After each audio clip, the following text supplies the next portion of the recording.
Yo soy Ana Sofía Rodríguez, estudiante de Historia de la UNAM. Y yo soy Luciano Concheiro, estudié Historia también en la UNAM, luego Sociología en Cambridge y ahora soy profesor en la Facultad de Filosofía y Letras de la UNAM. Les vamos a hablar de nuestro libro, El intelectual mexicano, una especie en extinción, que acaba de salir en la editorial Taurus.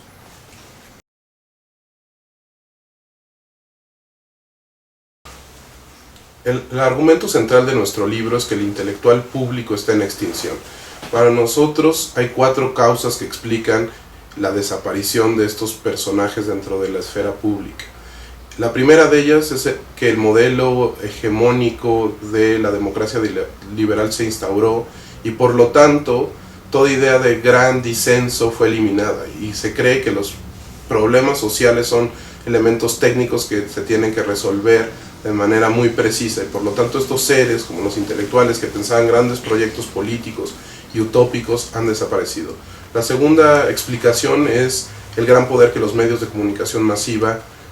han adquirido. Esto ha hecho que los intelectuales abandonen poco a poco la producción de obras de gran calado y se decanten más bien hacia la producción de columnas que responden a la contingencia, es decir,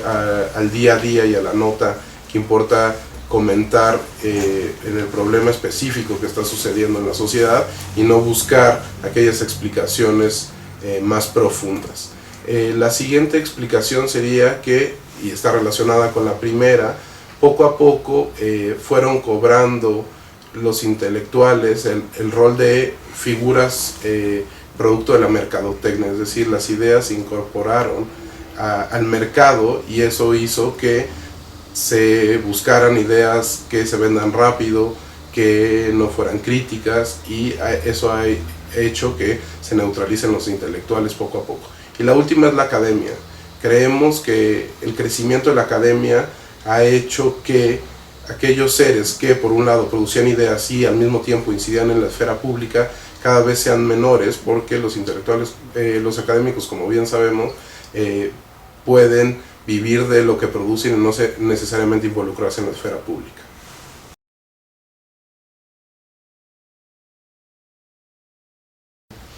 Bueno, pues tenemos la impresión de que el hecho de que desaparezcan de la discusión pública aquellas personas que producían ideas y se preocupaban por estos problemas a partir del diálogo con distintos referentes, de una reflexión profunda y bien determinada, es una tragedia. Sin embargo, no reconocemos que todas estas personas no estaban tampoco exentas de vicios.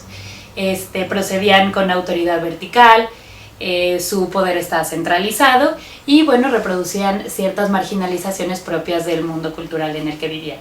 Entonces, por ese lado nos parece que esta es una gran oportunidad para empezar a pensar nuevos sujetos que produzcan este tipo de conocimiento, de ideas bien fundadas, con referentes, diálogo con la tradición y que se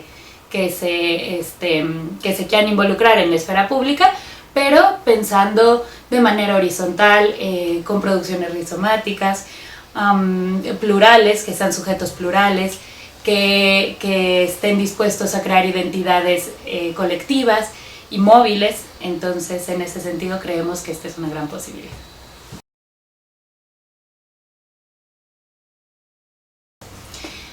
Pues hay pocas mujeres en la segunda mitad del siglo XX en el mundo cultural. Nuestro libro, de hecho, solo tiene una entrevista a una mujer, es con Elena Poniatowska, y no es producto ni de que no buscáramos, ni de que no las hubiera. En este sentido queremos decir que bueno, buscamos entre los intelectuales, al ser una actividad que necesita la validación de los pares, bueno, les preguntamos a los propios intelectuales a qué mujeres sería bueno incluir.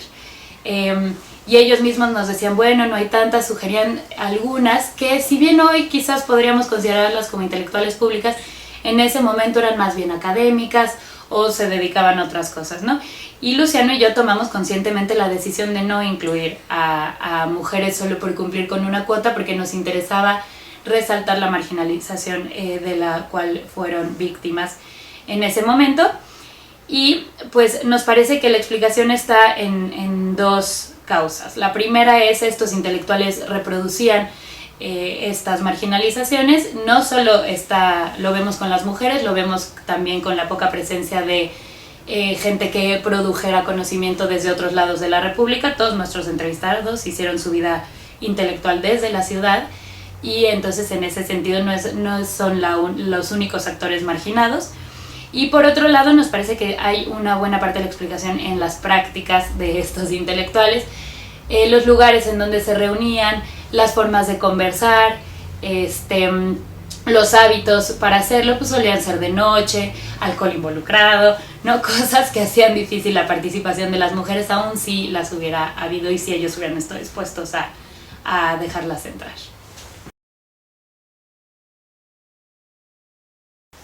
Nosotros creemos que los intelectuales han sido sustituidos en el sentido de las funciones que cumplían en la sociedad por 4 nuevos actores sociales. El primero de ellos son los tecnócratas o los especialistas, que inciden en la esfera pública pero lo hacen desde lo particular, es decir, desde problemas de corte de nuevo técnico, desde los cuales ellos tienen un conocimiento específico y salen a la realidad a tratar de intervenirla.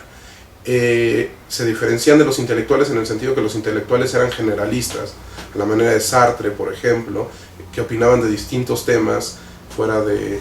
las huelgas o fuera filosóficamente hablando, o en el caso mexicano el fútbol, ¿no? Luego también han sido sustituidos por los académicos, que como ya habíamos dicho, son seres que producen ideas originales, como los intelectuales lo hacían, pero no necesariamente inciden en la esfera pública. Muchos de ellos se quedan en la Torre de Marfil pensando por el pensamiento mismo.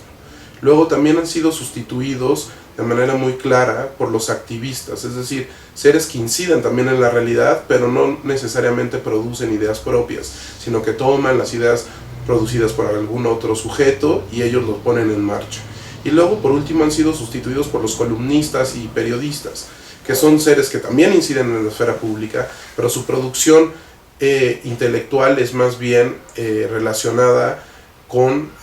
aquellos eventos que tienen que ver con el día a día y no necesariamente con problemas de gran calado, o no necesariamente intentando explicar los grandes procesos sociales, históricos, políticos que explican la realidad, sino más bien incidiendo en la coyuntura, pensando la coyuntura y por lo tanto generando un pensamiento fragmentario, más bien disperso y no a profundidad y articulado como el que los intelectuales producían.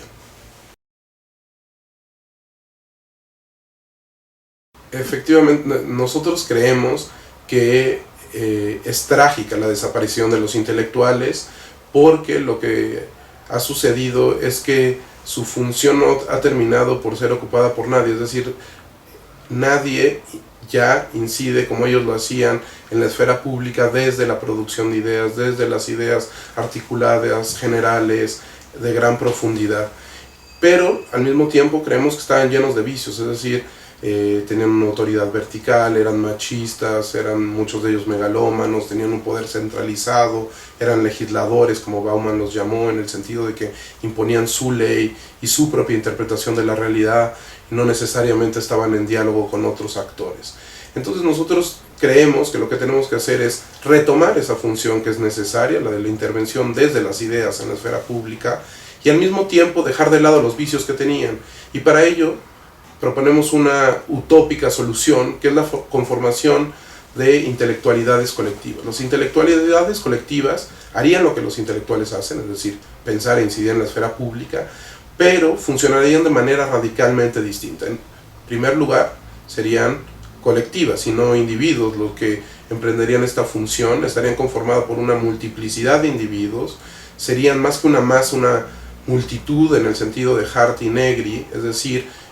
mantendrían cada uno de sus unidades su yo plenamente conformado y estarían siempre dialogando y generando distintos acuerdos con los otros sujetos que conforman la colectividad. Su poder no sería vertical sino horizontal, es decir, estarían en continuo diálogo entre sí los sujetos que las conformaran.